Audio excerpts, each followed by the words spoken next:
This little parent stayed home on iHeartRadio. Here's your host, self-made mompreneur, Ally Loprete.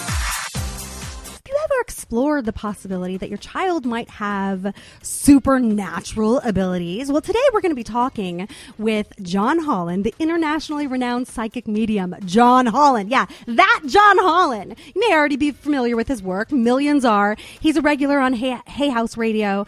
He's a best-selling author. He starred in several TV projects, including A&E's Mediums, We See Dead People, which provided a fascinating insight into how John works as a psychic time machine.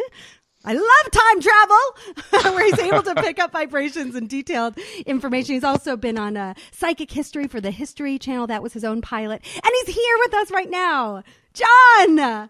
Allie! I love that you are here with us today. So I love the work that you do. There's so much that I'm excited about exploring with you today. So I don't know, where do we start? Should we start with your story? I don't know, Allie. I think you need a little more energy, though. You were fantastic, but you know, I understand. You know, just really quickly before we get into the topic, I understand where you were coming from. What you said, you had a difficult time with your nerves and a breakdown, and you know, that was your wake up call. And you know, and we don't get, you know.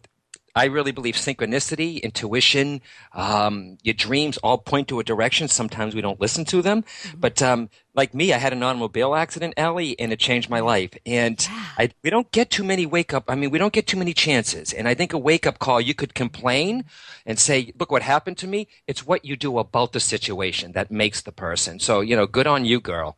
Right. You know, like if you go through this awful, awful, excruciating experience and it doesn't kill you, well, there's a reason for it. You're supposed to keep living through it.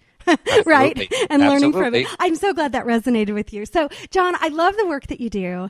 Thank you. I'm so excited to learn from you because I know how honest and authentic you are. And I know that you have your own experience as a psychic medium. Sure. Can you tell me, when did you start to discover that you had these gifts? Well, it's basically, that's why I named my first book Born Knowing, is because I was born this way. I'm one of 5 kids from Boston, Massachusetts, and I'm 5 siblings, Irish, Italian, Catholic family, and I was always a little different than the rest of my siblings. And people are like, well, what do you mean?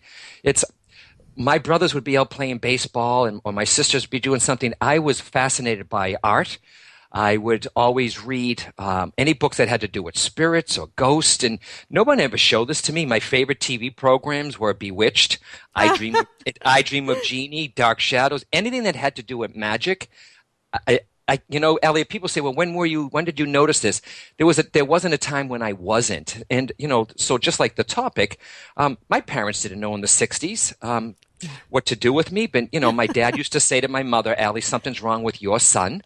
You know, and I was just different. And, you know, I was a skinny boy with practically blind in one eye, big ears. So not only was I sensitive, and, you know, I was fascinated by psychic matters or esoteric religion.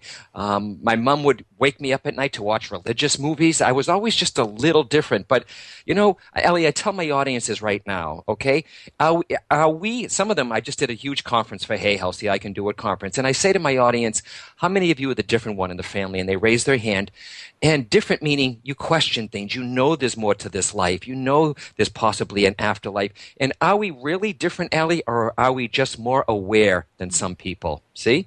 So that's what it was like as a child. I hid the ability until it was that automobile accident, like your incident, that awoke these abilities. I was always fascinated and studied psychic matters and mediumship. You know, mediumship happened after the accident, but it was I pushed it away.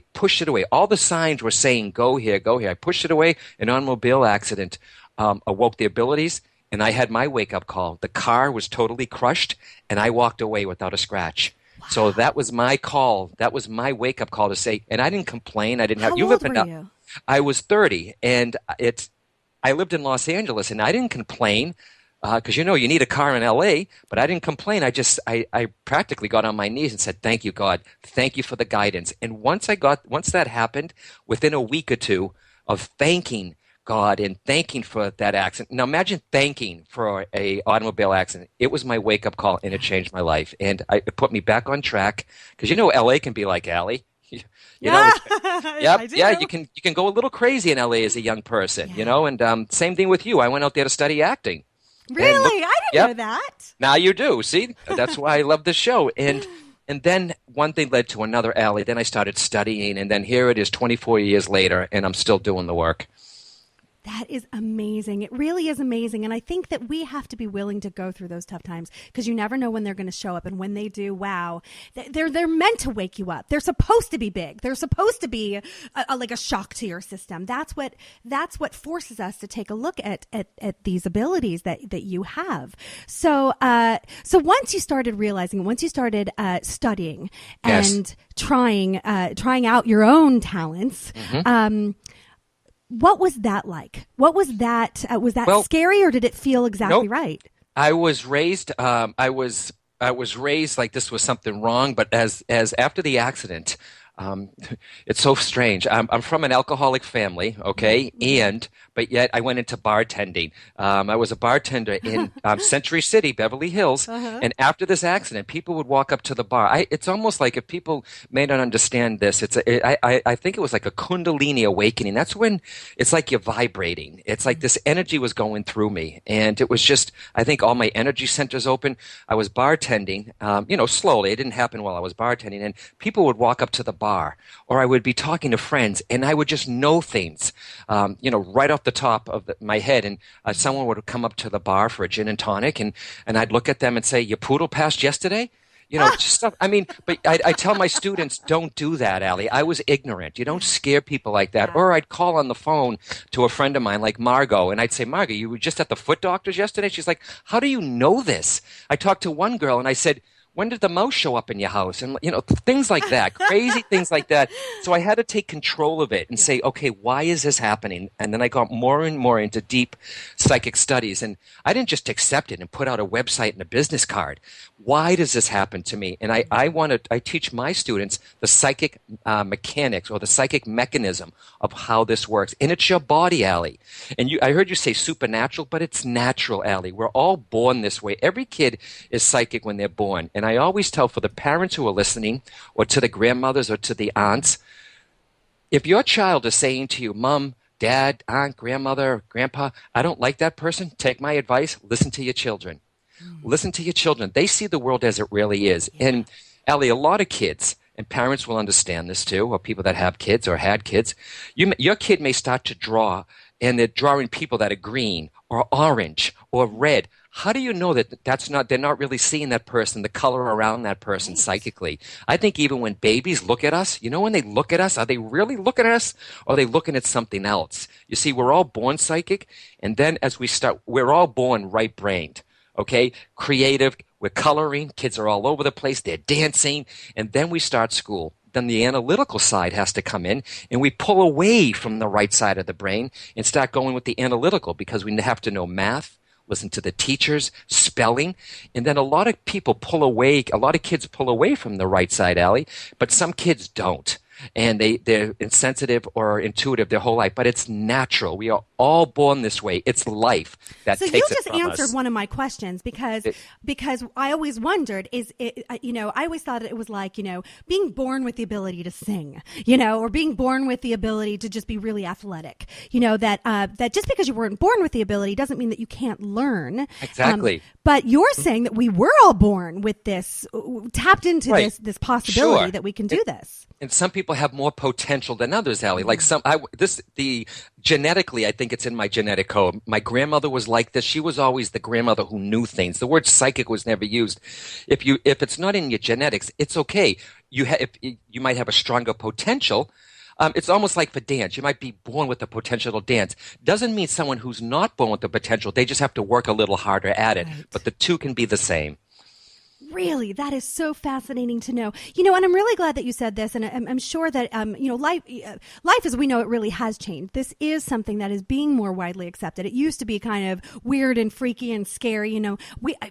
it wasn't even that long ago. You know, we look back at the movie The Sixth Sense and Yes. how terrifying that was for that child, where now we are being given the tools to be more accepting of these sensitive children who are really quite talented, and how we embrace that and how we teach them. So we only have a few minutes left, but is there anything that you can tell us about what kind of signs we should be looking for if we have kids that might be a little bit more sensitive and might have some of these attributes?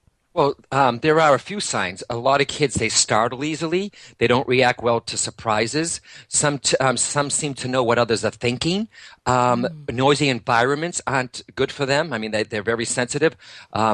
Kids, they're sympathetic to others, really sympathetic. They can feel other kids' pain. They seem to sense what others are feeling. Yeah, that's just a few of them. I mean, some dream that they're flying. Some see faces at night. Some dream of angels. And like me, too. A lot of psychic kids or sensitive kids, they're very highly artistic or creative when they're born. Yes. You know what I love about this is that we've been exploring this in so many different ways and in other past shows. You know, I brought on the great Kelly Walden Sullivan, and we were talking about dreams. And, you know, there seems to be this recurring theme about how we handle these things as parents, that we, instead of saying to our child, oh, don't worry, it was just a dream, saying, oh, that sounds like a really terrifying dream, but why don't you tell me more about it and let's see what we can learn from it. So instead of saying, oh, it was just a dream, and minimizing the emotion or minimizing the experience of it. So this can be applied in this situation as well. You're saying that instead of saying, oh, you're just sensitive, or, oh, that's just weird, that's not the way you're supposed to respond, we can, I don't know, is there lingo that we can practice with our children?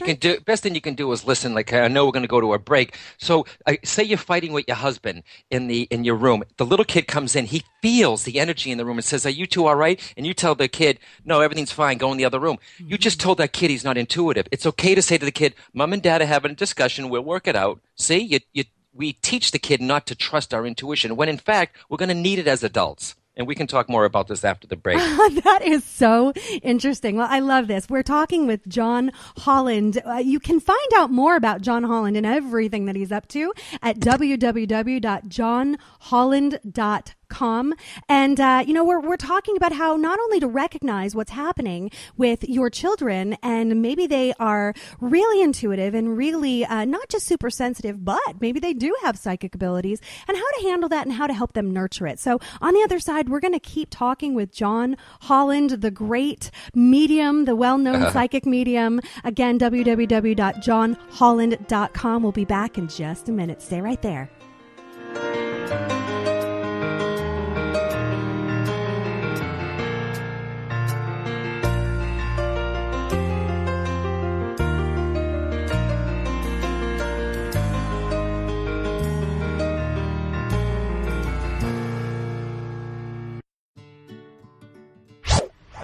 Be one of the millions of parents who are bringing their careers home. It's not about how hard you work. It's about how smart you work.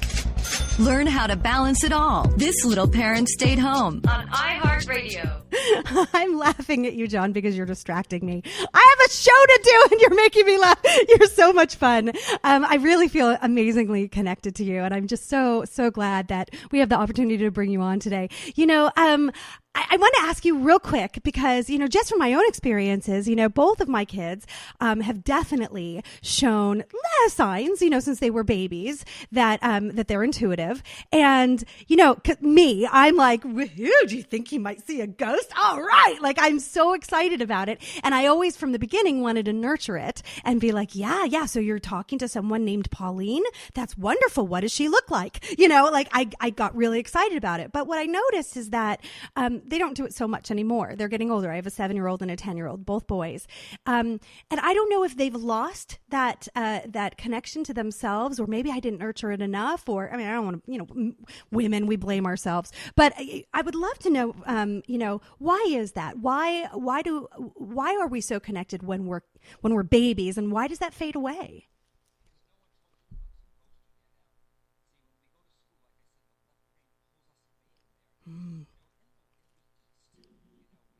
the Asian culture, they're taught about energy centers. They're taught that this is normal, that it's part of the body, it's part of the spiritual body. And you were right. A lot of kids have imaginary playmates, and you did the perfect thing. You did the perfect thing. Listen to your kids. Write down what they say. Like, there's a story once where this little boy kept saying, or girl, I can't remember, would say, there's a old lady in my room. There's an old lady in my room.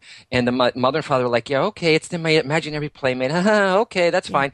And come to find out, the kid says, oh, the lady's name is Grace. Well, Grace used to take care of the mother when she was a baby. You see, so it doesn't have to be imaginary playmates. Say to your child, what do they look like? Play along with it. What are they saying? What are they wearing? Don't be surprised if it's a great grandmother, Ally, or if it's a babysitter that took care of you. Ask the kid. Don't say to the kid, oh, isn't that sweet? He's got a playmate. Ask the child. Be a good listener. Be a good listener. Well, that's a good rule anyway as a parent. Do you have kids? No, I have a dog. Oh, you have a dog? I have a dog, but I have nieces and nephews too, and I've worked with a lot of psychic kids, and there are going to be kids too, Ally, that are oversensitive. Okay, so they need a safe place. Like colors are very important. I wouldn't put a kid in a bright yellow room; makes them extra sensitive, or a bright red room makes them more agitated. See, even colors. And I always tell people, for parents, what's the best thing you can do? Be a good listener. Know how your psychic body works. That way, you can teach your child. You don't be a psychic stage mother. Go ahead, do it. Let them know that it's normal. Some kids are good at music, some good at dancing, some good at drawing. They just happen to be sensitive. Tell your kid that it's normal. And they don't because, in society, like you said too, though, with movies and scary stuff on TV, don't look at us or psychic or mediums like what you see on television or in the movies. It's over dramatized. It really, really is. And I had this one woman say to me that her kid was totally terrified of going in the basement. He has these fears, but yet he's been watching the Sci-Fi Channel, The Ghost Hunter, since he was 6. Well, he's fascinated, right? We're most afraid of the things that we're most fascinated with. I mean, the greatest public speakers fear the stage. That's always what we're drawn to. That's why that fear exists, to begin with. Yeah. So that makes a lot of sense. What I've noticed just in my experience with friends that do have this ability, grown-ups, that they also, I have one friend in particular that I'm thinking of who has this ability and doesn't want it. It's like this, this burden that she has where, spirits will come to her and give her messages, and she's supposed to go over and tell someone that she has a message, and she'll sit there wrestling with them and going, no, don't make me do that. Please leave me alone. Right. Like Ghost, just, like Whoopi Goldberg and Ghost. So do you have any advice for people that somehow they have this ability? It wasn't what they asked for. How do they manage it? It's not going away, clearly. Okay. No. Okay. And let me just start off really quickly. If your kid is too sensitive and they're seeing things here, learn about the energy centers, and say the kid is 3, 4, or a little girl, tell the kid it's time to turn down their lights. What does that mean? It means that every energy center has a certain color to it, and if the energy centers are open, kids can be more receptive. So while they're lying there, you tap the third eye center. Okay, that's the indigo. Let's turn down that flower. Okay, and then there's the throat center. That's blue. Let's turn down those lights. And you play this imaginary game. What you're doing is you're turning down their energetic batteries, their spiritual batteries, so they're not receptive. Okay? And your friend who said she's burdened by this, has she had any training though, Ally? No, I doubt it. I doubt it. Exactly. So there's 3 kinds of psychics. Someone who is open to the sensitivity that's around them. They don't know why they're agitated. They don't know why they pick up stuff. They don't even know that they're psychic. Second kind of psychic is someone who kind of knows that they are, but they haven't really done much about it. The third kind of psychic is someone that did a little studying, learns about the energy centers, how to turn them up and turn them off. So that's the master, okay? And think about it too, Ally.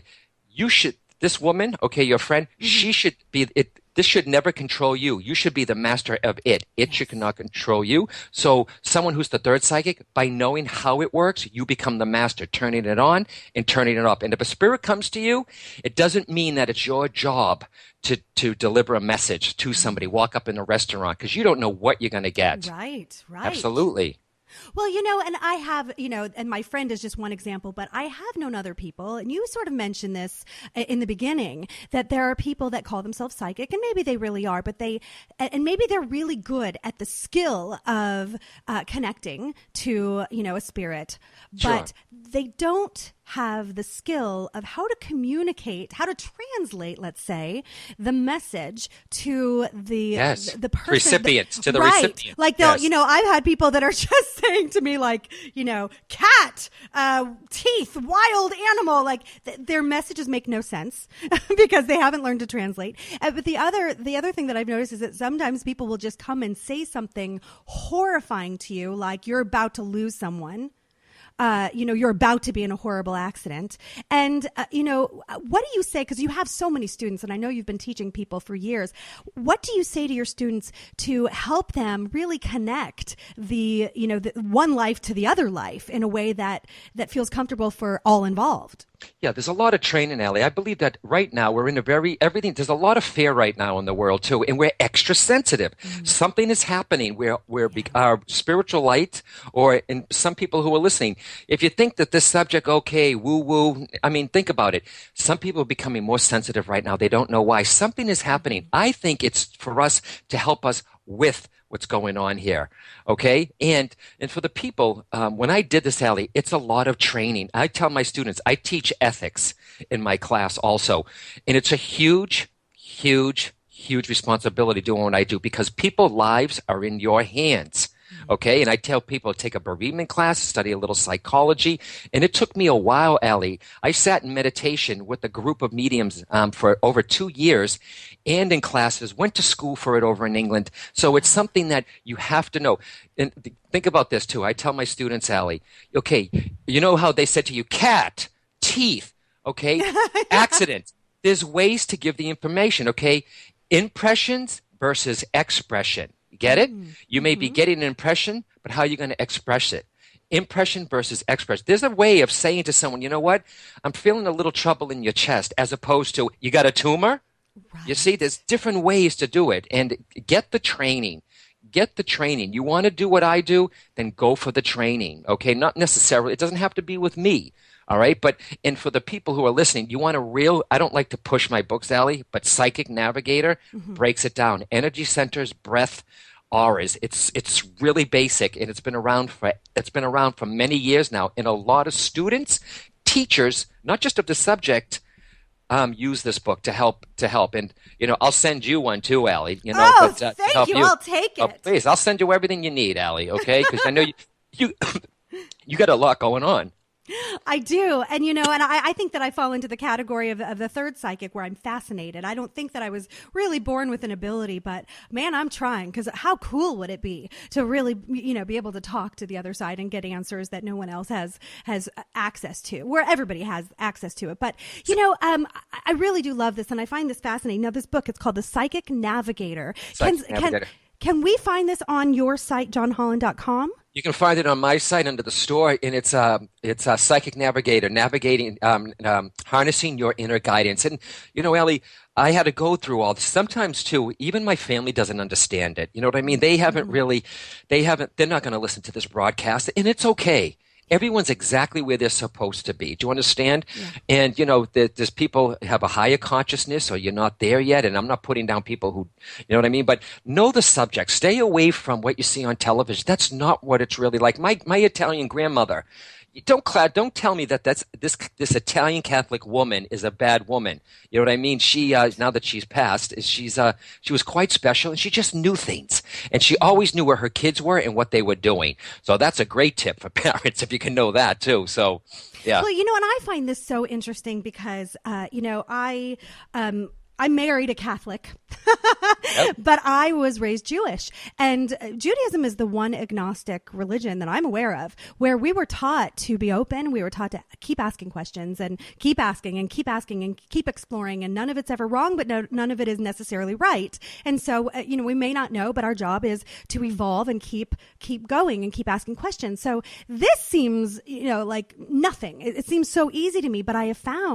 just got an email today from a guy who said, dad who said, I am, please delete me from being on your subscriber list because I disagree with everything that you're talking about on today's topic, on today's show. And it really sort of struck me. It sort of made me go, wow, I forgot that there's people out there that are not comfortable with this kind of thing. So we only have a few minutes. We have like a few seconds left really before we need to go to another break, John. But I'm going to ask you on the other side, when we come back, I want to find out from you how we handle those people that are really not okay with this. They're very uncomfortable with this. And sometimes we can stay away from those people, and sometimes those people are just going to be a part of our lives. Sure. So on the other side, I'd love to hear your perspective of how we can talk with our kids and help them be prepared and not be so agitated every time somebody disagrees with them.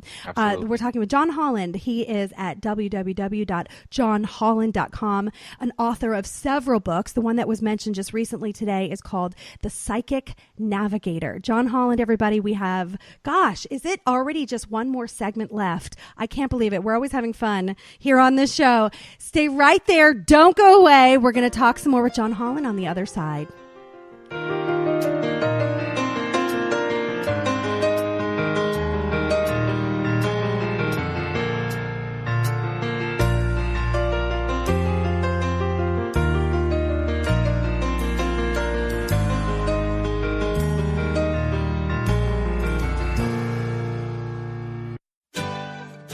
It's the age of social media, and even though there's an abundance of free tools available to all of us, we still tend to get overwhelmed and on information overload. Now, you already know that social media engagement and messaging is important, but as a busy mom or dad entrepreneur, you are starved for time, plain and simple. What you need is a system that manages all your social media profiles for you in one easy-to-use system. So I found it, and I love it. SMQUEUE.com is offering the listeners of This Little Parent Stayed Home a free 1-month trial to learn how to use this easy-to-use system that will effectively manage your Facebook, Twitter, LinkedIn, all your RSS feeds, and so much more. And what I really love so much about this organization is that it's owned by a visionary dad who already thinks like you. And his team gives the best hands-on customer service I have ever experienced. And it's so rare in this digital age. SMQ.com. SMQUEUE.com. The trial is free, so take advantage. SMQUEUE.com.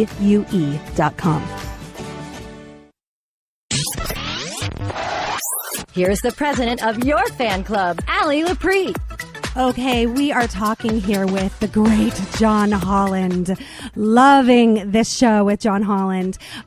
John, so right before the break, we were talking about how difficult having this ability is. I mean, even when we're adults, we get bullied. Sure. It doesn't stop in the play yard or in grade school. I just got this email today. Somebody was very, very mad at this topic. Somebody who I imagine had opted in and really liked my content, but somehow this rubbed them the wrong way. So how do you handle the naysayers? And I'm going to ask you it in two parts. How do you handle it as an adult, and how should we handle it as children? Okay. Well,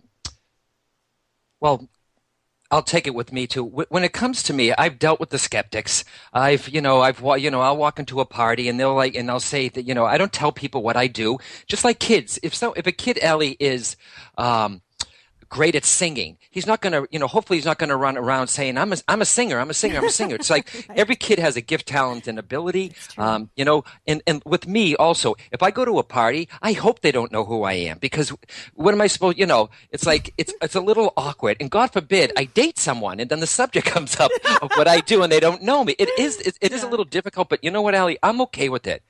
I'm here to serve. Okay. I believe it's a God-given gift. Okay.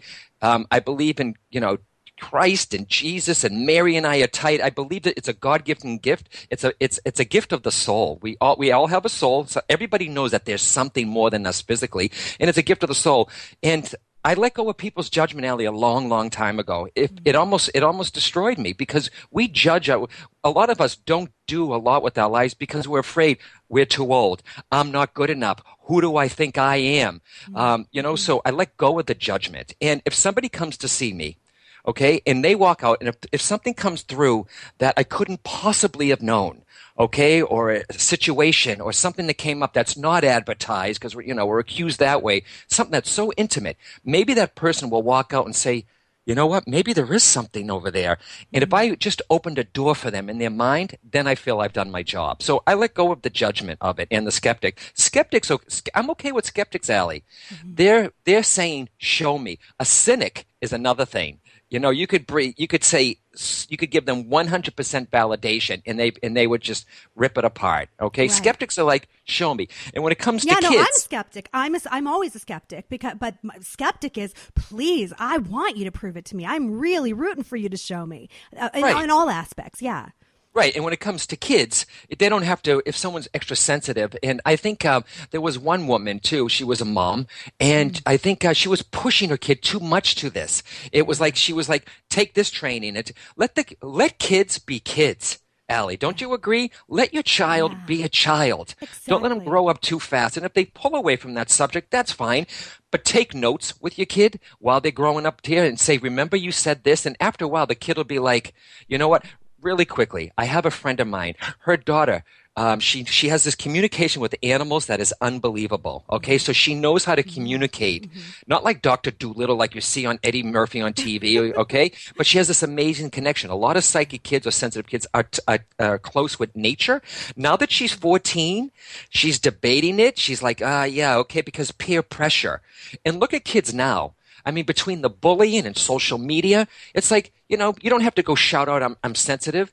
As long as the kid knows they have your support and that this ability or this part of them, it's just another aspect of them that can be used. And as they get older, Ally, because psychic ability is always portrayed as telling the future, okay? It can help you with relationships. Yeah. It can help you with your work. I mean, each one of us is clairaudient, clairsentient, or clairvoyant. A lot of us see, hear, or feel. There's a way to tap into that. And, you're going to, where did you say? Where's your show going to be? We're going to begin shooting it at, in Tahoe, but it's called Wake Up. And we're being told that it's probably going to be on Pop TV on cable. Exactly. So you don't have to do this every day, but, with society too, and society pulls us away from our intuitive abilities, technology. A lot of people sleep with their iPhones. They reach for the first thing in the morning. Ally, if we never talk again, all I wish, okay, is if for the people who have their phone right there, okay, before you reach for it, before you get out of bed, put your hands on your heart and say, just center yourself. It doesn't have to be, Om Mani Padme Hum with the incense. Just put your hands on your heart and say, okay, hi, I'm a soul. Okay, instead of reaching for your outer technology, reach for your inner technology. You get it? Right. Absolutely. Absolutely. I love that. And you're right. In my recovery process, I was not allowed to be connected to technology. I had to let go of Facebook and Twitter and all the things that I'm really big on. And my phone was only to be used as a phone. So I didn't see it for days. And let me tell you how healing and amazing that was, because it forced me to get more connected with my inner source. You're absolutely right. And a lot of people take silent retreats where they don't talk for a weekend or 5 days. And that's to shut out all the mind chatter. They call it the monkey mind in our heads. And if you teach your kid, by you knowing about your soul, about your psychic centers, it doesn't have to be woo-woo. Let your kid know, like, oh, you got a lot of kids who are sensitive too, Ally, by the way, have very bad stomach issues because that is where that energy center is. And we've taken other people's stuff. So teaching your kid how to control that, it'll save your kid a lot of grief when it comes to that, to be less sensitive. And like I said, listen to your kid. The kid doesn't have to go screaming at the top of their lungs that I'm a psychic. I'm a kid psychic. And it's part of us. And teach your kid, it's normal, honey.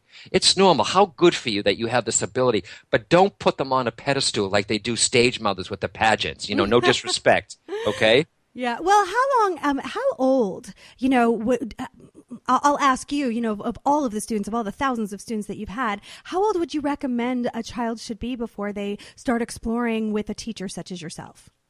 There's one place too. I don't know if she's going to still in business, okay, but it's all called the Place of Light, and it's in Massachusetts. And this woman, she would do video conferences, help parents. She would bring kids together. They would play intuitive games with each other. They would sit. Two kids would sit back to back, and one would hold. There's 4 crystals or 4 stones in front of them. The kid behind them has the same stones. The kid in front of them would pick up the stone, and then the kid in behind would see if he could pick up the same stone the kid is, to show you that we are connected, that we are telepathic, that everything is energy. So I think with the teacher, let's see.